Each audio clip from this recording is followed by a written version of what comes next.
আসসালামু আলাইকুম রহমতুল্লাহি ওবরাকাতুহ। ইন্নাল হামদুলিল্লাহ নাহমাদুহু ওয়া নুসাল্লি আলা রাসূলিহিল কারীম। সুপ্রিয় দর্শক, দেশের বাইরে যে যেখান থেকে এই মুহূর্তে আমাদের সাথে যুক্ত হয়েছেন সবাইকে স্বাগত জানাচ্ছি। আমি ওবায়দুল্লাহ আল কাফি। দেখছেন আপনাদের প্রিয় চ্যানেল নেক্সাস টেলিভিশনের নিয়মিত আয়োজন ব্যাকম্যানস বিস্কিটস নিবেদিত ইসলামী জীবন বিধান। সরাসরি সম্প্রচারিত আয়োজন শুরু করছি মহান রব্বুল আলমিনের পবিত্র নামে। বিসমিল্লাহির রহমানির রহিম। যিনি এক এবং অদ্বিতীয় পরিচিতার শানে সুবহানাল্লাহি ওয়া বিহামদিহি আদাদা খালকিহি ওয়া রিদা নাফসি ওয়া জিনাতা আরশিহি ওয়া মিদাদা কালিমাতি। রাসূল করিম সাল্লাল্লাহু আলাইহি ওয়াসাল্লামের শানে পড়ছি আল্লাহুম্মা সাল্লি ওয়া সাল্লিম আলা আবদিকা ওয়া হাবিবিকা মুহাম্মাদিন ওয়া আলিহি ওয়া সাহবিহি আজমাইন। সুপ্রিয় দর্শক, আজ আমরা কোন বিষয় নিয়ে আলোচনা করব? খুবই চমৎকার বিষয়। ঈমানের পরে যে কাজটি মুমিনের করতে হবে সেটি হলো নামাজ। নবীজি সাল্লাল্লাহু আলাইহি ওয়াসাল্লাম বলেছেন, আউয়ালু মা ইউহাসাবু বিহিল আবদু ইয়াউমাল কিয়ামা আস-সালাহ। নামাজের হিসাব নেওয়া হবে।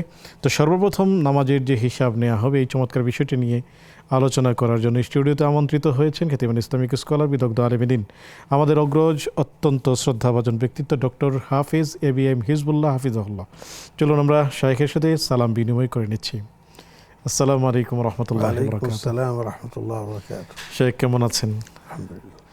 আলহামদুলিল্লাহ, আমরা আপনাকে পেয়ে অনেক আনন্দিত।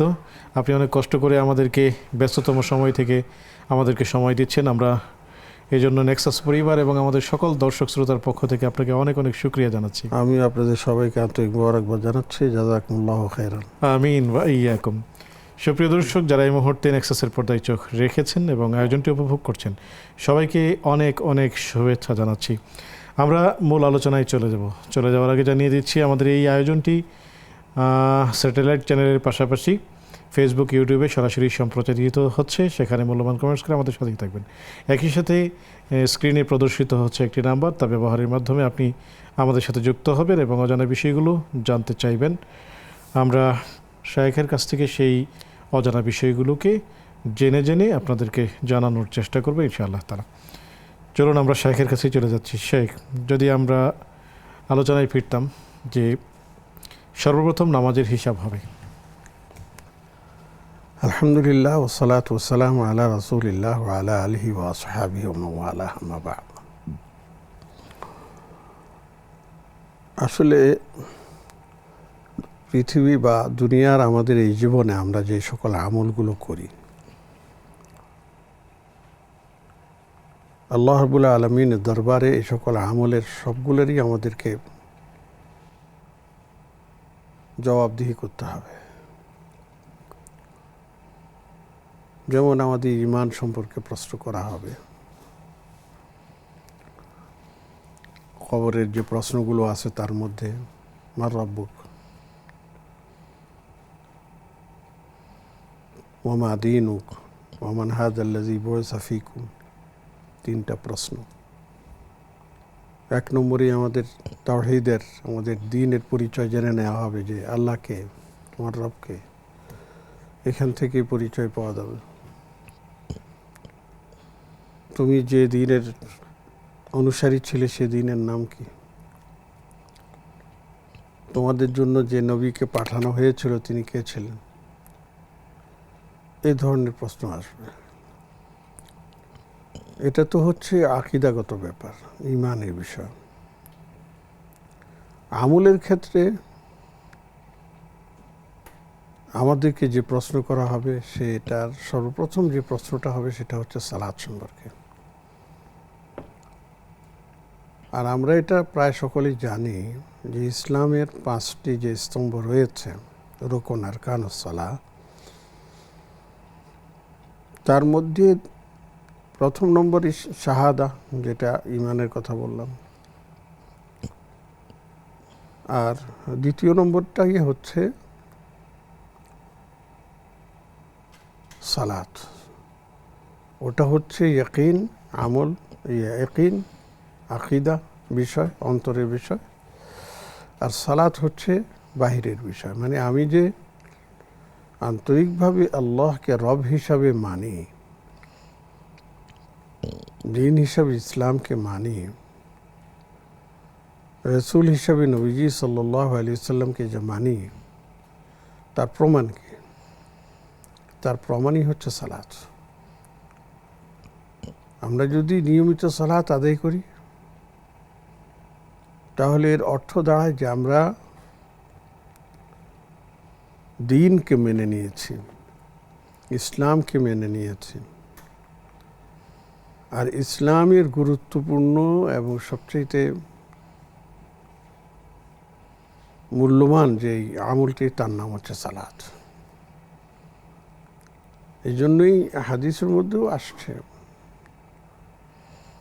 যখন প্রশ্ন করা হয়েছে মাল ঈমান, তখন ঈমানের কথা বলা হয়েছে। প্রশ্ন করা হয়েছে মাল ইসলাম, তখন আল্লাহ রাসূল সাল্লাল্লাহু আলাইহি ওয়াসাল্লাম এই কথাই বলেছেন। শেখ আমরা আসবো ইনশাআল্লাহ। জি। দুজন দর্শককে যুক্ত করে নিচ্ছি। আসসালামু আলাইকুম রহমতুল্লাহ। জি, ওয়ালাইকুম আসসালাম ওয়া রাহমাতুল্লাহি ওয়া বারাকাতুহু। হুজুর, নীলা বলছিলাম পাবনা থেকে। ভালো আছেন? আলহামদুলিল্লাহ, আমরা ভালো আছি। স্বাগতম আপনাকে। প্রশ্নটি করুন। জি জি হুজুর, আমার প্রশ্ন হচ্ছে স্যারের কাছে, হাসবি আল্লাহ অনিমাল ওয়াকিল, এটা আমি পড়ি, কিন্তু আমি আরেকটা জায়গায় দেখলাম যে হাসবি নাল্লাহ অনিমাল ওয়াকিল।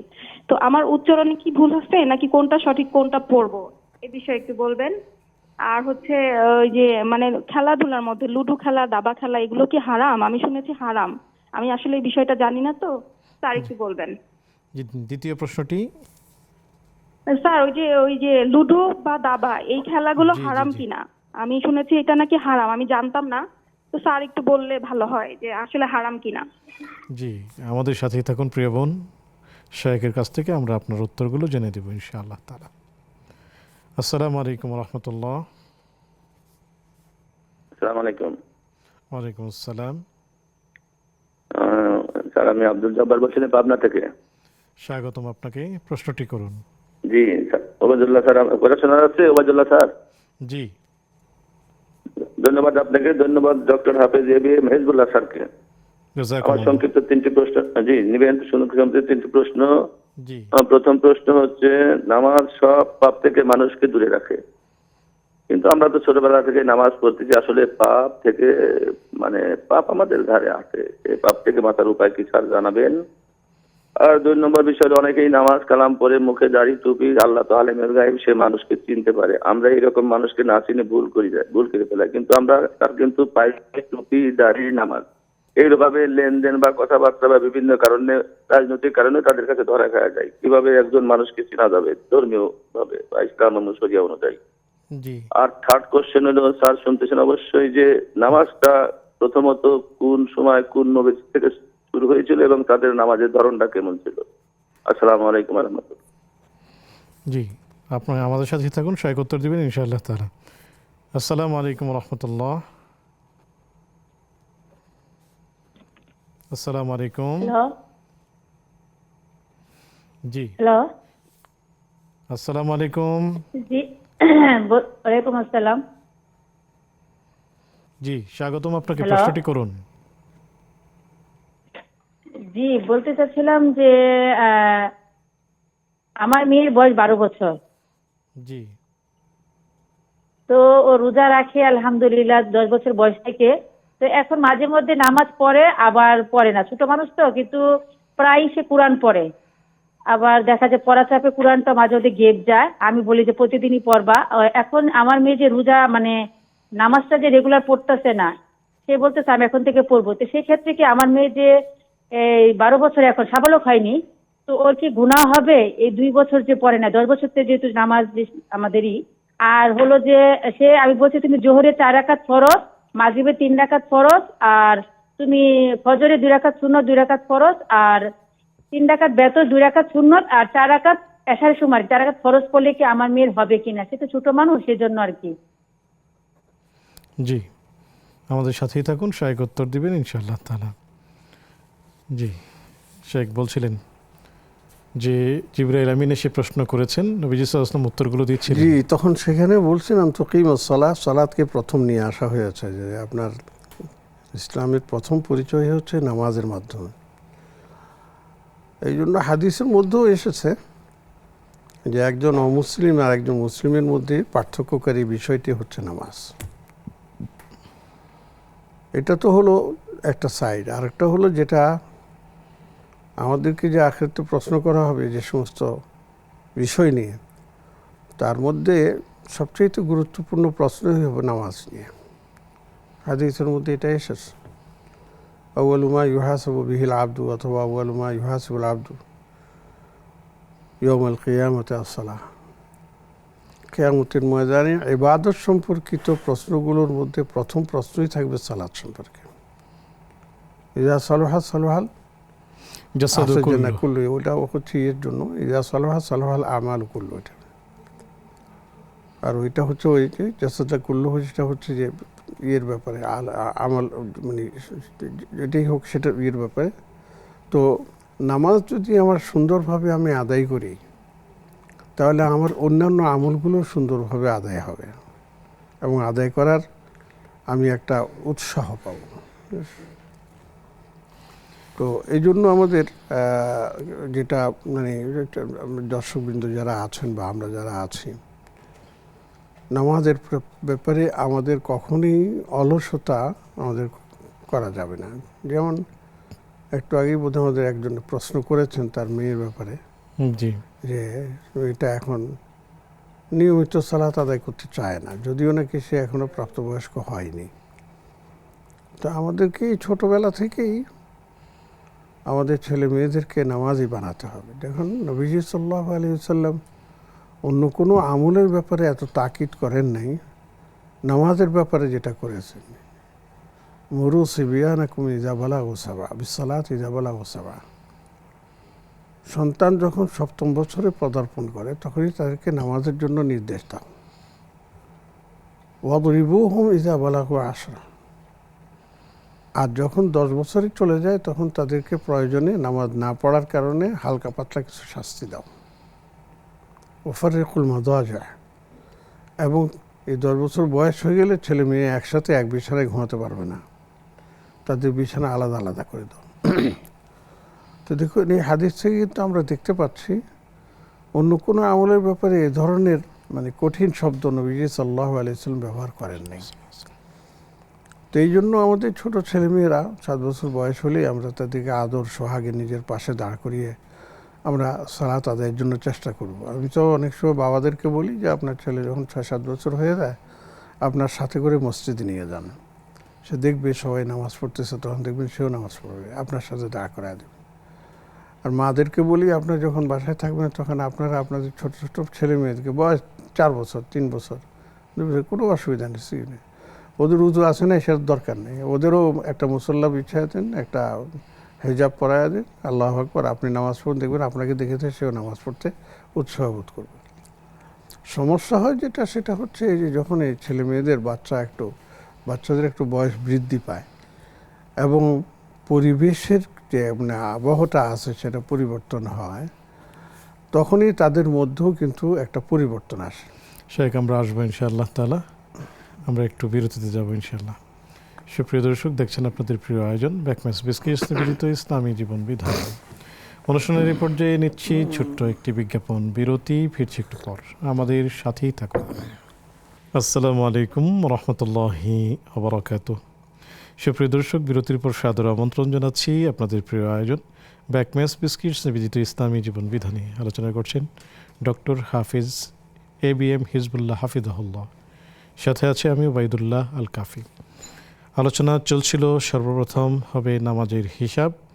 পেয়েছি আপনাদের বেশ কিছু প্রশ্ন, আমরা উত্তরগুলো জানতে শেখের কাছে চলে যাচ্ছি। শেখ, আমাদের বোন জানতে চেয়েছেন যে তিনি পড়ছেন হাসবি আল্লাহ, আবার কেউ কেউ পড়ছে হাসবুন আল্লাহ। আসলে এখানে উচ্চারণগত কোনো প্রবলেম না আরও অন্য কিছু আছে? মাশাআল্লাহ, চমৎকার প্রশ্ন। আসলে দুটোটাই সঠিক।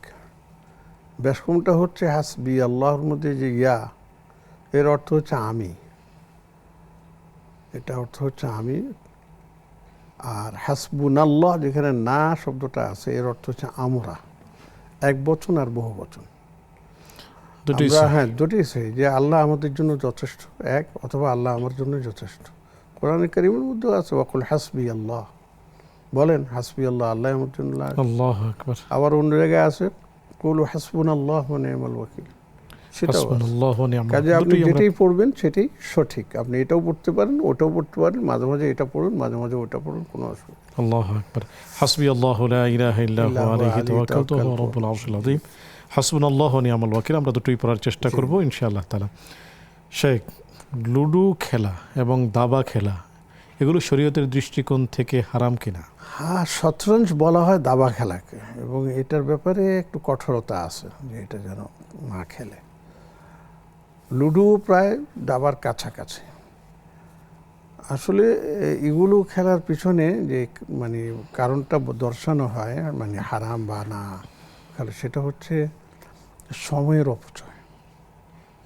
অনেক সময় দেখা যায়, বিশেষ করে লুডোতে যখন মানুষ মগ্ন হয়ে যায়, কখন যে ঘন্টাকে ঘন্টা পার হয়ে যায় টেরও পাওয়া যায় না।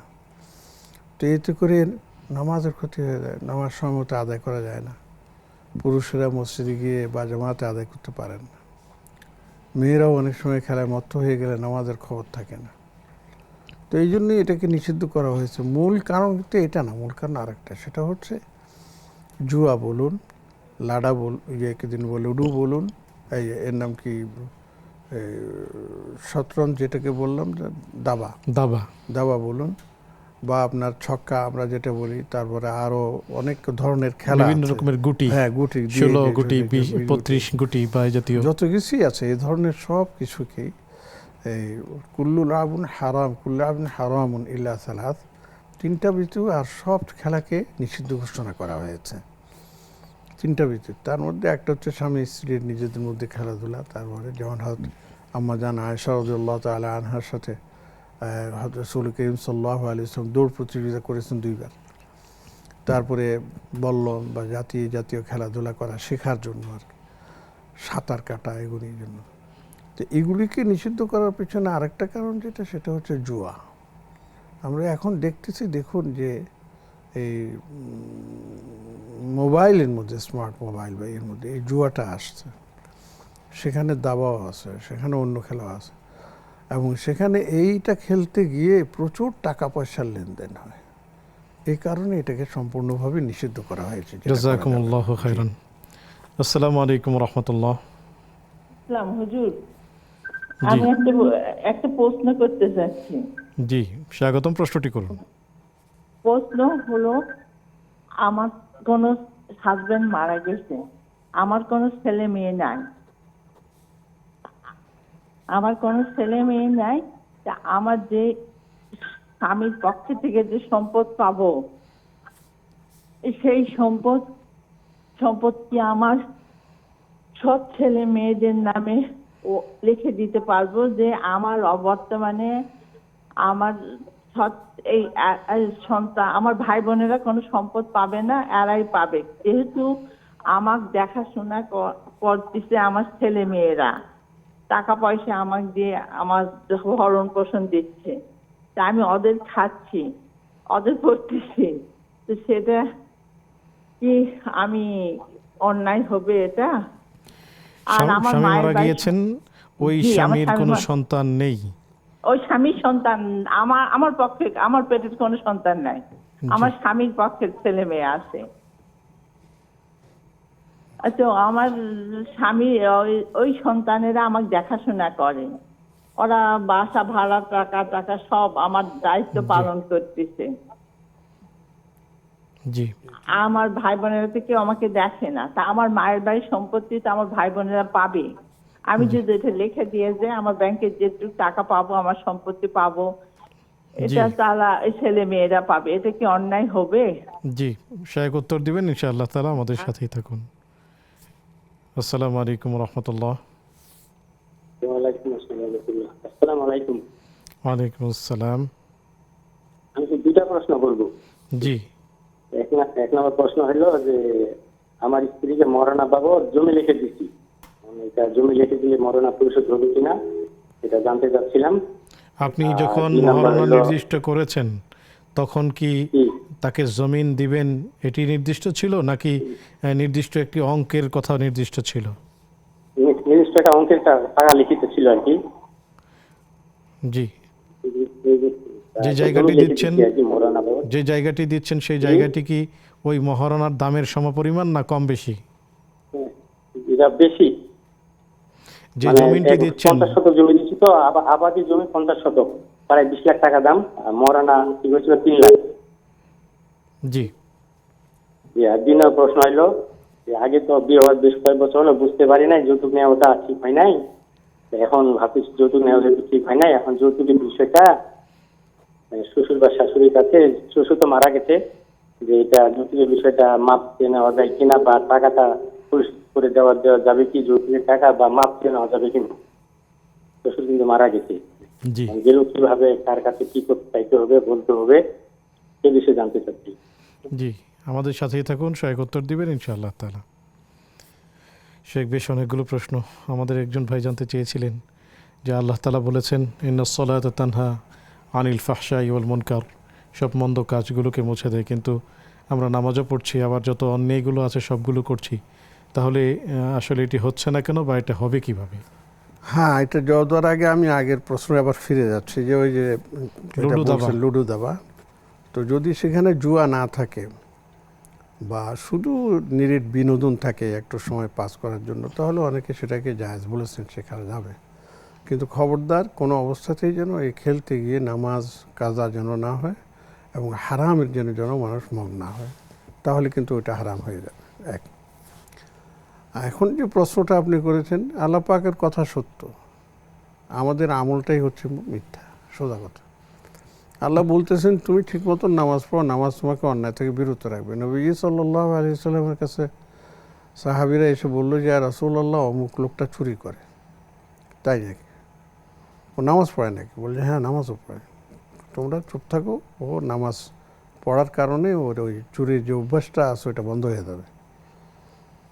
তো এই খবর আবার ওই লোকের কাছে পৌঁছানো হয়েছে, বলছে যখন নবী তোমার সম্পর্কে মন্তব্য করছে, তোমার বিরুদ্ধে অভিযোগ করেছে, নবী জিজ্ঞেস করলেন যে তুমি নামাজ পড়ো কিনা? আমরা বললাম হ্যাঁ, নামাজও পড়ে। বললে তোমরা চুপ থাকো, সে নামাজই তাকে চুরি থেকে বিরত রাখবে। তো বল তাই না, নবীজি বলছেন এই কথা? নবীজি বলছেন বলে কথা জান না, আমি আপনার সাথে ওয়াদা করলাম আজ থেকে আমি আর চুরি করবো না। চুরি সুবহানাল্লাহি থেকে ওয়া বিহামদিহি। বেঁচে গেল। কারণ আমরা কেন পারি না? আমরা নামাজও পড়ি, আমরা হারাম খাই, আমরা নামাজ পড়ি, আমরা সুদ খাই, আমরা নামাজ পড়ি, আমরা ব্যবসার মধ্যে আমরা 2 নম্বরই করি, আমরাও চুরি, কেন আমরা পারি না? সত্যি কথা বলতে কি, দেখুন, ডাক্তার যখন ঔষধ দেন, সেই ওষুধের সাথে বলেন যে এই ওষুধটা খাবেন, কিন্তু পাশাপাশি এটা করবেন না, এটা করবেন না, এটা করবেন না, এটা করবেন না, করলে ওষুধের কাজ হবে না। যেমন ডায়াবেটিস রোগীর কথা বলে, ডায়াবেটিসের যতই ওষুধ খান, মিষ্টি খাবেন, তাহলে কোনো কাজ হবে, কথার কথা। তো এখন এই নামাজ কিন্তু আমাদের কাজে আসতেছে, কিন্তু আমরা নামাজকে কাজে লাগাতে পারতেছি না, এটি হলো সমস্যা। নামাজ পড়লেই চলবে না, নামাজের সাথে সাথে নামাজ ভঙ্গকারী যে সমস্ত বিষয়গুলো আছে, সেই সমস্ত বিষয়গুলো আমাকে বাদ দিতে হবে। নামাজ ভঙ্গকারী মানে এই নামাজ আল্লাহর কাছে কবুল হওয়ার জন্য যে শর্তাবলী আছে সেটা আমাকে রাখতে হবে। শর্তাবলীর মধ্যে মূল হচ্ছে যে হালাল উপায়ের আপনার ইনকাম হতে হবে। কারণ আমরা হালাল উপায়ে ইনকাম করতে পারতেছি না, আমরা হারাম উপায়ে ইনকাম করে নামাজ পড়বো আর বলবো যে নামাজ আমাকে অন্যায় থেকে বিরত রাখতে পারতেছে না। এটা কি নামাজের দোষ? অবশ্যই না, এটা আপনার দোষ, এটা আমার দোষ। আমরা কি নামাজকে সঠিক ব্যবহার করতে আমরা পারছি না? নামাজকে নামাজের মতো করে পড়তে পারছি। জি, এটি হলো মূল কথা। জি, জাযাকুমুল্লাহু খাইরান। আসসালামু আলাইকুম ওয়া রাহমাতুল্লাহ। ওয়ালাইকুম সালাম। জি স্বাগতম প্রিয় বোন, প্রশ্নটি ওয়ালাইকুম করুন। সালাম। প্রশ্নটি করুন। আমার একটা কোশ্চেন জি আমার একটা কোশ্চেন আছে। আচ্ছা, শীষ দেওয়া ছেলে বা মেয়ে উভয় উভয় অপরাধ, কি ধরনের গুনাহ? জি প্রথম শব্দটি যদি আবার বলতেন। মেয়েরা বা ছেলেরা যে কেউ শীষ দেওয়া কি যায়? শীষ দেওয়া কি যায়? শব্দটি আমরা বুঝতে পারছি না। শীষ শীষ দেন, দেয়া। শীষ জি বাজায় জি না? জি জি জি জি জি জি শীষ দেয়া। জি জি। আসসালামু আলাইকুম ওয়া রাহমাতুল্লাহ। আমাদের সাথেই থাকুন, সহায়ক উত্তর দেবেন। জি, কে আছেন আমাদের সাথে? সুপ্রিয় দর্শক, দেখছেন আপনাদের প্রিয় আয়োজন ব্যাকম্যাচ বিস্কিটস নিবেদিত ইসলামী জীবন বিধান। সময় হলো আরও একটি বিরতিতে যাবার, ফিরছি একটু পর, আমাদের সাথেই থাকুন। আসসালামু আলাইকুম রহমতুল্লাহি বরকাত। সুপ্রিয় দর্শক, বিরতির পর সাদর আমন্ত্রণ জানাচ্ছি আপনাদের প্রিয় আয়োজন ব্রেকফাস্ট বিস্কিটস নিবেদিত ইসলামী জীবন বিধানে। আলোচনা করছেন ডক্টর হাফেজ এবিএম হিজবুল্লাহ হাফিজাহুল্লাহ, সাথে আছে আমি ওবায়দুল্লাহ আল কাফি। আলোচনা চলছিল সর্বপ্রথম নামাজের হিসাব হবে। পেয়েছি আপনাদের অনেকগুলো প্রশ্ন, আমরা সেগুলো জানতে শেখের কাছে চলে যাচ্ছি। শেখ যদি বলতেন, মানুষ নামাজ পড়ছে, দাড়ি রাখছে, টুপি রাখছে, কিন্তু লেনদেন ঠিক নেই, কমিটমেন্ট ঠিক নেই। আসলে শুধু কি দাড়ি টুপি লেবাস রাখলেই মুমিন হবে, না লেনদেন এবং বিহেভিয়ার এগুলোও ঠিক করতে হবে? দাড়ি টুপি এগুলি ইসলামের একটা সৌন্দর্য। তার চাইতে বড় সৌন্দর্য হচ্ছে তার আমল। আল্লাহু আকবার। যদি আমল ঠিক নাই তো এই দাড়ি টুপি, সৌন্দর্য, পাগড়ি এগুলি দিয়ে কী হবে? তাহলে প্রশ্ন তো এগুলি বাদ দিয়ে দেয়। আমি বলছি না, বাদ দিয়েন না। এই দাড়ি টুপি এবং এই যে সিমটমগুলো অনেক সময় মানুষকে অন্যায় থেকে আপনার বিরত রাখে। আপনি দেখবেন যে এটা, এই যে দাড়ি টুপি মাথায় রেখে সহজে কেউ মদ পান করবে না। সে ভাববে যে আমার মাথায় টুপি আছে, আমার দাড়ি আছে, আমি কেমনে মদ পান করি। এই ধরনের অনেক গুনাহ থেকে সে নিজের অজান্তে বেঁচে যাবে।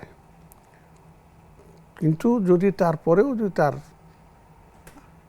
আচরণ সঠিক না হয়, লেনদেন সঠিক না হয়, এটা হচ্ছে ভিন্ন জিনিস। এটার জন্য আপনি দাড়ি টুপিকে দোষারোপ করতে পারবেন না।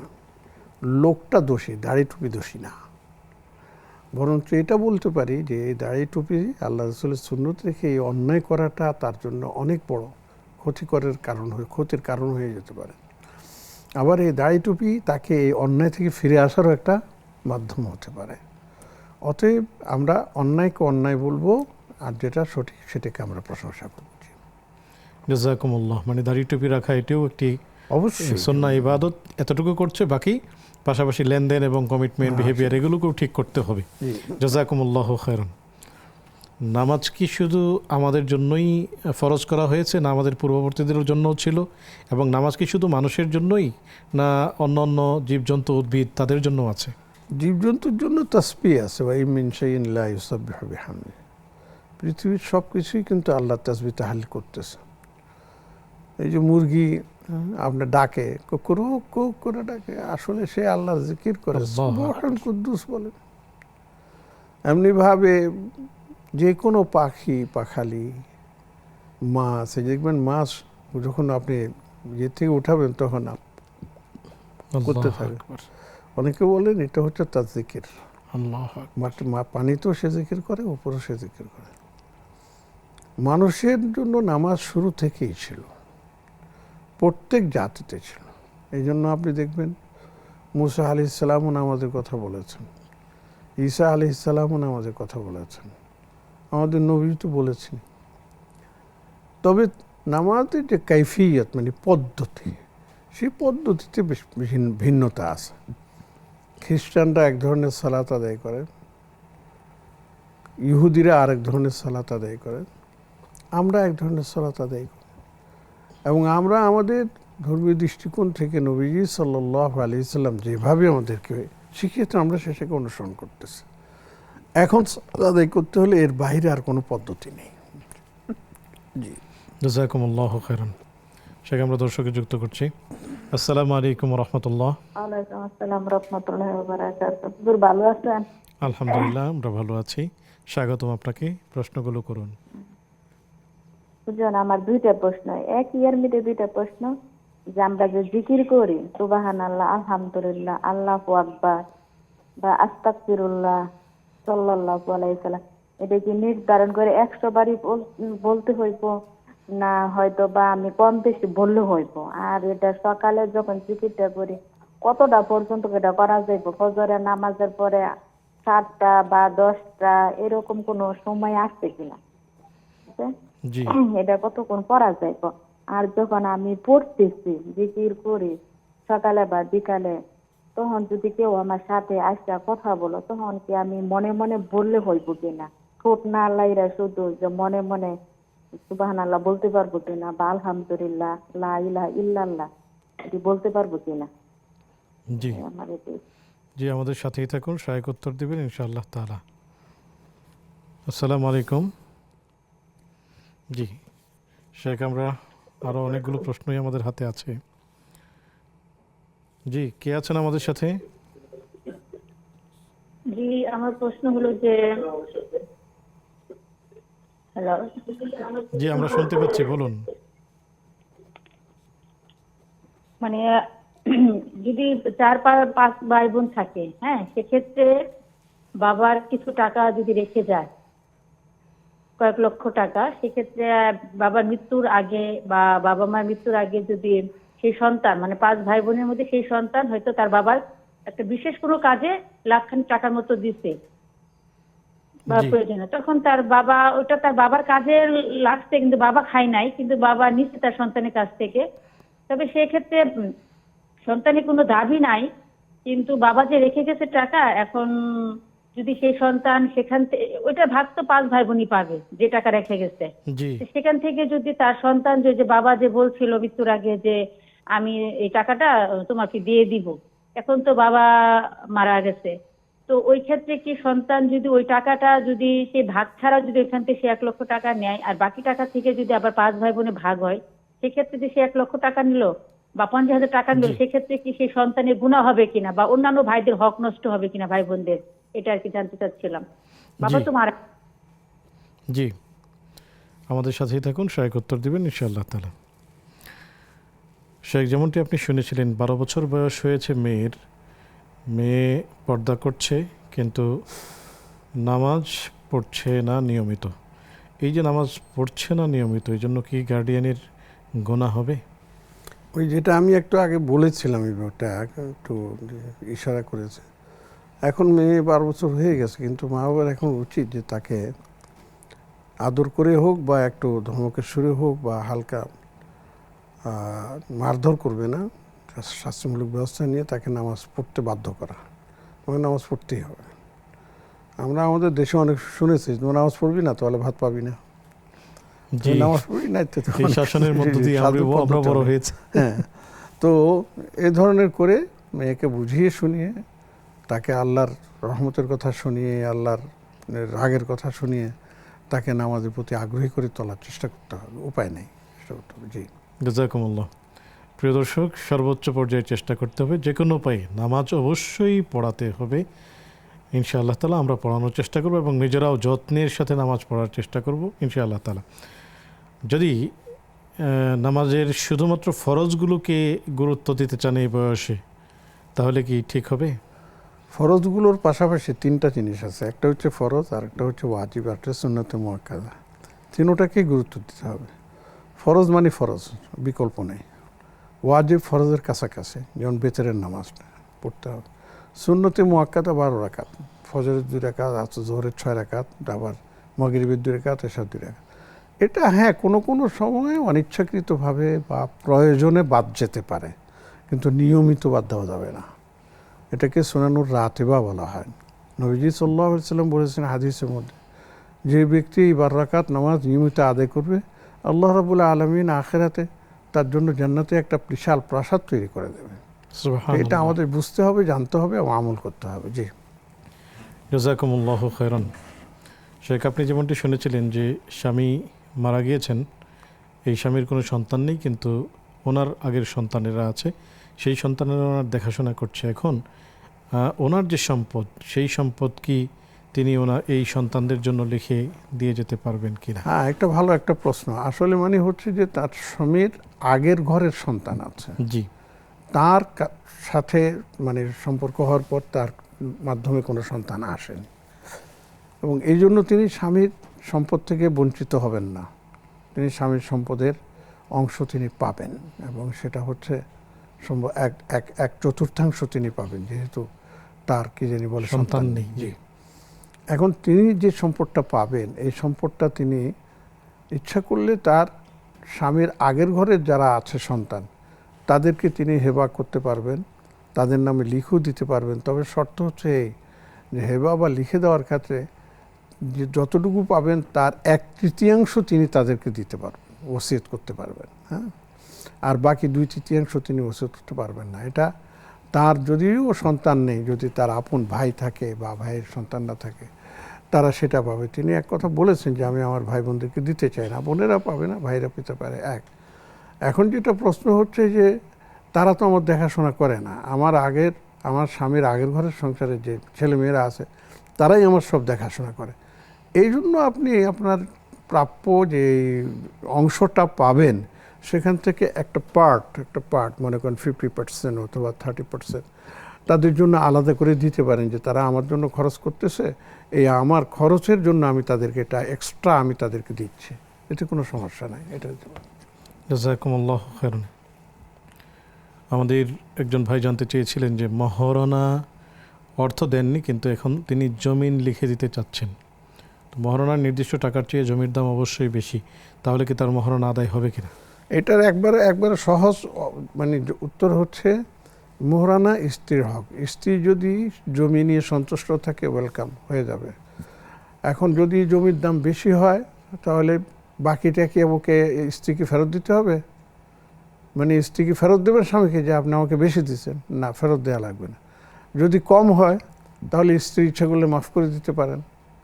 10 লক্ষ টাকা তিনি আপনি মনে করেন যে জমি কিনেছেন, 5 লক্ষ টাকা তার মোহরানা, 5 লক্ষ টাকা বাড়তি আছে, এই টাকাটা স্ত্রীকে ফেরত দিতে হবে না। জমির দাম 5 লক্ষ টাকা, বায়না হয়েছে কি তিনি বলে আপনার 3 লক্ষ টাকা, তাহলে এই যে বাকি টাকাটা কি আপনি স্বামী আবার দিতে হবে কি না? হ্যাঁ, দিতে হবে। অর্থাৎ স্ত্রীকে স্ত্রীর প্রাপ্য বুঝিয়ে দিতে হবে। আপনি সেটা অঙ্কে দেন অথবা আপনার এই সম্পত্তি দিয়ে দেন, উভয়ের সম্মতির মাধ্যমে যদি এটা আপনার সম্পন্ন হয় তাহলে এটা করতে পারবেন, অসুবিধা নেই। জাযাকুমুল্লাহু খাইরান। সুপ্রিয় দর্শক, দেখছেন আপনাদের প্রিয় আয়োজন ব্যাকম্যাচ বিস্কিটস নিবেদিত ইসলামী জীবন বিধান। সময় হলো আরও একটি বিজ্ঞাপন বিরতিতে যাবার, ফিরছি একটু পর, আমাদের সাথেই থাকুন। আসসালামু আলাইকুম রহমতুল্লাহি বারাকাতুহু। সুপ্রিয় দর্শক, বিরতির পর সাদর আমন্ত্রণ জানাচ্ছি আপনাদের প্রিয় আয়োজন ব্যাকম্যাচ বিস্কিটস নিবেদিত ইসলামী জীবন বিধানে। আলোচনা করছেন ডক্টর হাফেজ ABM হিজবুল্লাহ হাফিজাহুল্লাহ, সাথে আছে আমি ওবায়দুল্লাহ আল কাফি। আপনাদের বেশ অনেকগুলো প্রশ্ন এখনও আমাদের কাছে জমা, আমরা সেই প্রশ্নের উত্তরগুলো শেখের কাছে জানতে চলে যাচ্ছি। শেখ, আমাদের একজন ভাই, তিনি তখনও হয়তো দিন বোঝেননি, যৌতুক নিয়েছিলেন, এখন দিনের বুঝ এসেছে, তিনি চাচ্ছেন যৌতুকের টাকা ফেরত দিতে, তওবা করতে। এটি কি ওনার জন্য ঠিক হবে কিনা? হ্যাঁ, ঠিক হবে। তিনি যখন বুঝেন নাই, এখন বলতে পারেন শ্বশুর বা ইয়েদের যে তখন আমি জোর করে নিয়েছি, দাবি করে আদায় করেছি, আমি বুঝতে পেরেছি এটা আমার জন্য অন্যায় হয়েছে, আমি এই টাকাটা আপনাদেরকে ফেরত দিয়ে দিচ্ছি। আর সে পক্ষ যদি সেটা গ্রহণ করে এটা ভালো কথা। আর যদি তারা বলে যে না, আমরা যখন দিয়েছি এটা আপনাকে হাদিয়া হিসাবে, তখন আপনি সেটা গ্রহণ করতে পারবেন। আলহামদুলিল্লাহ, জাযাকুমুল্লাহু খাইরান। শীষ দেওয়া, ছেলে বা মেয়ে কেউ কি আসলে শীষ দিতে পারবে কিনা? না, শীষ দেওয়া উচিত না। আসলে দেখুন, কোরআনে কারীমের মধ্যে সূরা আনফালের মধ্যে আছে, তৎকালীন সময় নবীজি সাল্লাল্লাহু আলাইহি ওয়াসাল্লাম যখন নামাজ পড়তেন তখন তারা এই শীষ বাজিয়ে নবীজি সাল্লাল্লাহু আলাইহি ওয়াসাল্লামকে নামাজের মধ্যে তারা মানে তার মনোযোগকে নষ্ট করার চেষ্টা করতেন। ওমা কানা সালাতুহুম ইনদাল বাইত ইল্লা মুকাআ ওয়া তাসদিয়া, এবং তারা বলতেন এটাই আমাদের নামাজ, হাততালি দিত এবং শীষ বাজাতো। এখন আমরা এটা দেখতে পাচ্ছি যে এখন খেলাধুলা ইত্যাদির মধ্যে মানুষ শীষ বাজায়। হ্যাঁ, কোনো কোনো প্রয়োজনে যদি কেউ হালকাভাবে এরকম করে বা ইয়ে করে বোঝাবার জন্য, দৃষ্টি আকর্ষণের জন্য এটা করা যেতে পারে, কিন্তু বিনোদনের জন্য এইভাবে শীষ বাজানো, ছেলে হোক মেয়ে হোক, কারো পক্ষে এটা উচিত না। এরপরে হলো আরেকটা হলো বাঁশি। জি, বাঁশি। বাঁশি দুই রকম হয়, একটা হলো ওই গানকে মঞ্চায়িত করতে গিয়ে একরকম বাঁশি হয়, আরেকটি হলো খেলাধুলার ক্ষেত্রে বা রাস্তা ট্রাফিক পুলিশরা যেটা ব্যবহার করে, সেটি করা যাবে। সেটি করা যাবে মানে এর মধ্যে মঞ্চস্থ করার জন্য, যেখানে মানে এটাকে সঙ্গীতের জন্য যে বাঁশি ব্যবহার হয় সেটা জায়েজ নেই। তবে আমাদের প্রয়োজনে যে সমস্ত আমরা ছোটো খালো বাঁশি, বড় বাঁশি যেটা আছে, খেলাধুলার কথা আমি বাদই দিলাম, আমাদের যে ট্রাফিক পুলিশ ভাইরা ইয়েরা করে, এটা জায়েজ, এটা করা যাবে, কারণ এটা দৃষ্টি আকর্ষণ, বড় গ্যাদারিংটাকে আসলে সুন্দর করার, হ্যাঁ সুন্দর করে এটা করা যাবে। জাযাকুমুল্লাহু খাইরান। জিকির আমাদের অনেক মা বোনেরা করেন, মুমিন মুমিনাত সবাই করেন, সকাল সন্ধ্যায় 100 বার করেন। তো আমাদেরকে প্রশ্ন করেছেন, এই যে জিকির 100 বারই করতে হবে না কম বেশি করা যাবে, আর নির্দিষ্ট সময়েই করতে হবে না যে কোনো সময় করা যাবে? জিকিরের কোনো সময় নেই। ফাসাব্বিহুহু বুকরাতান ওয়া আসিলা, সকাল সন্ধ্যা তোমরা আল্লাহ তাসবিহ করতে থাকো অনেক অনেক। ওয়াজকুরুল্লাহ যিকরান কাসীরা, তোমরা আল্লাহ জিকির করতে, কোনো সময় নির্ধারিত নেই। কিয়ামান ওয়া হ্যাঁ, কুউদান। ওয়াকুদান সব কিছু আছে। আল্লাযীনা ইয়াযকুরুনাল্লাহা কিয়ামান ওয়া কুউদান ওয়া আলা জুনুবিহিম ইয়াতাফাক্কারুনা ফি খালকিস সামাওয়াত। হ্যাঁ, কোনো কোনো ক্ষেত্রে নবীজি সাল্লাল্লাহু আলাইহি ওয়াসাল্লাম কিছু কিছু জিকিরকে কিছু সংখ্যার মধ্যে সীমাবদ্ধ করেছেন। যেমন নাকি আমরা এই যে তাসবিহে ফাতিমি পড়ি, সুবহানাল্লাহ 33, আলহামদুলিল্লাহ 33, আল্লাহু আকবার 34 আমরা পড়ি। আবার সুবহানাল্লাহ, আলহামদুলিল্লাহ, ওয়া লা ইলাহা ইল্লাল্লাহু ওয়াল আকবার 100 বার আমরা পড়ি। সকাল সন্ধ্যা এটার জন্য আলাদা সওয়াবের বরকত আছে।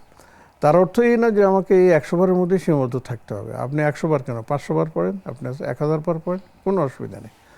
আমরা অনেকের কাছ থেকে শুনেছি, অনেক সময় দেখি, যেমন এক বৈঠকে অনেকে 1000 বার আপনার তাসবিহ পড়তেছে, তাহলিল পড়তেছে আর জিকির করতেছে। নবীজি সাল্লাল্লাহু আলাইহি ওয়াসাল্লাম নিজেও দেখা গেছে ইবনে ওমর রাদিয়াল্লাহু তাআলা বর্ণিত যে এক বসায় তিনি একটা দোয়া পড়তেন, রব্বিগফিরলি ওয়া তুব আলাইয়া ইন্নাকা আনতাত তাওয়াবুর রাহিম। 100 বার এক বসায় পড়তেন, আল্লাহ নবীজি পড়ছেন। তো এই জন্য বলি যে আমাদের যারা শুনতেছেন, জিকিরের কোনো নির্দিষ্ট সংখ্যাও নেই, জিকিরের কোনো নির্দিষ্ট সময়ও নেই। যত বেশি করা যত যায়। বেশি পড়তে পারেন আপনার জন্যই লাভ। আল্লাহু আকবার, জাযাকুমুল্লাহু খাইরান। তবে মনে রাখতে হবে যেগুলির ব্যাপারে নির্দিষ্ট সংখ্যা আছে ওই সংখ্যাটা ঠিক রাখবেন, এরপর আপনি পড়তে থাকেন, কোনো অসুবিধা নেই। জাযাকুমুল্লাহ। আসসালামু আলাইকুম ওয়া রাহমাতুল্লাহ। আসসালামু আলাইকুম। ওয়ালাইকুম আসসালাম। আমি বলতে চাচ্ছিলাম যে একটা বিষয়ে একটা মানত রাখছিলাম। আমার বোন খুব মৃত্যু সজ্জায় ছিল বলতে কি মারাই গেছে। ওই অবস্থায় একটু মানত রাখছিলাম যে আমার বোনের কি করে জানের বদল জান দাও। তুমি তো মারা গেছে, এখন ওইটা কি করা লাগবে? প্রশ্নটি আবারও সুন্দর করে করলে ভালো হয়। বলছিলাম কি আমার বোন মৃত্যু সজ্জায় ছিল। জি বোন। দেওয়া হচ্ছে, আমি একটা মানত রাখছিলাম, জানের বদল জান দিচ্ছিলাম। সে বোন আমার মারা গেছে, বুঝছেন? হ্যালো, জি মান্নত ছিল, সেটা দিতে হবে কিনা? জি জি, আমাদের সাথেই থাকুন, শেখ উত্তর দিবেন ইনশাআল্লাহ তাআলা। শেখ, পরস্পর কথা বলার সময় বা দুজন কথা বলার সময় মনে মনে যিনি শ্রোতা জিকির করতে পারবেন কিনা? জাযাকুমুল্লাহ। 4-5 ভাই বোন ওনারা আছেন, বাবা মারা গিয়েছেন, কিন্তু বাবা জীবিত থাকাকালীন কোনো একজন ভাই অথবা বোনের কাছ থেকে তিনি 1 লক্ষ টাকা নিয়েছিলেন এবং বলেছিলেন আমি দিয়ে দেব। এখন তিনি যদি সেই টাকাটাকে আলাদা রেখে এরপর যদি মিরাজ বন্টন করেন, সেটি ওনার জন্য সঠিক হবে কিনা? অবশ্যই সঠিক হবে এবং এটাই করতে হবে। কেননা যেই ছেলের থেকে নেক বা মেয়ের থেকে নেক, এটা বাবার একটা ঋণ, বাবার ঋণ। বাবা ছেলে থেকে ঋণ নিয়েছেন বা মেয়ে থেকে মেয়ে ঋণ নিয়েছেন। এই জন্য শরীয়তের নিয়ম হচ্ছে কোনো বান্দা মারা গেলে প্রথম 3টি কাজ করতে হবে। একটি হচ্ছে তার ঋণ পরিশোধ করতে হবে, তারপরে হচ্ছে তার দাফন কাফনের ব্যবস্থা করতে হবে, তারপরে তার নামাজ রোজা কোনো কাফারা সেটা আদায় করতে হবে। তাহলে এটা তার ঋণ।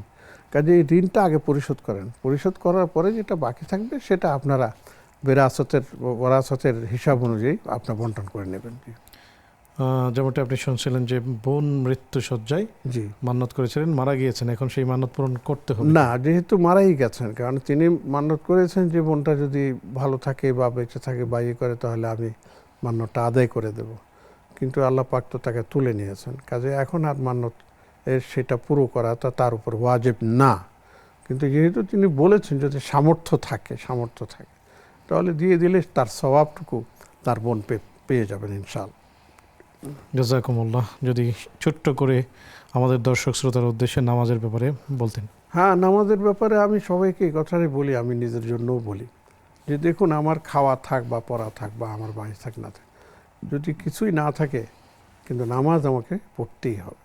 এ কথা বলা যাবে না যে আমি খেতে পারি না, আমার বাড়ি নাই, আমার ঘর নাই, আমার সময় নাই, আমার কাপড় নাই, আমি নামাজ পড়ব কোন সময়, এ কথা বললে চলবে না। এটা আল্লাহর কাছে আপনার গ্রহণযোগ্য হবে না। আপনি খেতে পারলেন কি পারলেন না সেটা পরের কথা, আপনি ঘুমাতে পারলেন কি পারলেন সে পরের কথা। দেখুন, নামাজের ব্যাপারে এতটুকু পর্যন্ত বলা হয়েছে যে তুমি যদি দাঁড়িয়ে পড়তে পারো দাঁড়িয়ে পড়া ফরজ, যদি দাঁড়াতে না পারো বসে পড়ো, এটা ফরজ, বসে না পড়লে তুমি শুয়ে পড়ো, এটা ফরজ। কিন্তু কখনোই এর কথা বলা হয়নি যে তুমি নামাজটা বাদ দিয়ে দাও, তো অসুস্থতার কারণ। এটা বলা হয়েছে অসুস্থতার কারণে যদি নামাজ বাদ হয়ে যায় পরে আবার সেটা কাজা করে দিতে হবে, আর যদি কাজা করতে না পারে তাহলে কাফারা করতে হবে। তাহলে দুঃখজনক হলো সত্য যে আমরা নামাজের প্রতি এত গাফেল হয়ে গেছি যে আমরা পুরুষরা মসজিদে গিয়ে নামাজ পড়তে অনাগ্রহ বোধ করতেছে, মহিলারা ঘরের মধ্যে মোবাইল টেপার সময় পাওয়া যায় কিন্তু নামাজের সময় পাওয়া যায় না। এই জন্য আমি সহ সবাইকে নসিহা করতেছি যে আসুন আমরা নামাজকে সবার উপরে স্থান দেব, সবার উপরে নামাজকে স্থান দেব, কারণ এটা হচ্ছে আল্লাহর হক। আল্লাহ আমাকে সৃষ্টি করেছেন, আমার যে অবয়ব আছে এর জন্য যদি আমি সারা বছর সারা জীবন হায়াত নামাজ পড়ে কাটিয়ে দিই তাহলে আমার এই অবয়বের আমি দাম মানে আল্লাহর কাছে চুকাতে পারবো না। অতএব আসুন আমরা নামাজকে সবার উপরে স্থান দিই। আমিন আমিন রাব্বাল আলামিন, জাযাকুমুল্লাহু খায়রান। সুপ্রিয় দর্শক, আমাদের নামাজ তরক করা যাবে না।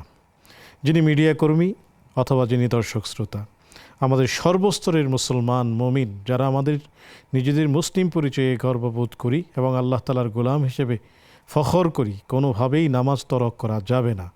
নামাজকে আগে পড়তে হবে, কাজকে পরে করতে হবে। এমনটি করা যাবে না যে নামাজ পড়ে কাজ আগে, বরং নামাজকে আগে পড়ুন, কাজকে পরে করুন। আল্লাহ রাব্বুল আলামিন যেন মৃত্যু পর্যন্ত আমাদেরকে এই বিধান মেনে চলার তৌফিক দান করেন, প্রকৃত মুমিন হয়ে এই পৃথিবীতে জীবনযাপনের তৌফিক দান করেন এবং ঈমানের সাথে যেন আল্লাহ তাআলা আমাদেরকে মৃত্যু নসিব করেন। আগামী পর্ব দেখার আমন্ত্রণ জানিয়ে আজকের মতো বিদায় নিচ্ছি। সে পর্যন্ত আল্লাহ রাব্বুল আলামিন আমাদের সবাইকে ভালো রাখুন, সুস্থ রাখুন। আসসালামু আলাইকুম ওয়া রাহমাতুল্লাহি ওয়া বারাকাতুহু।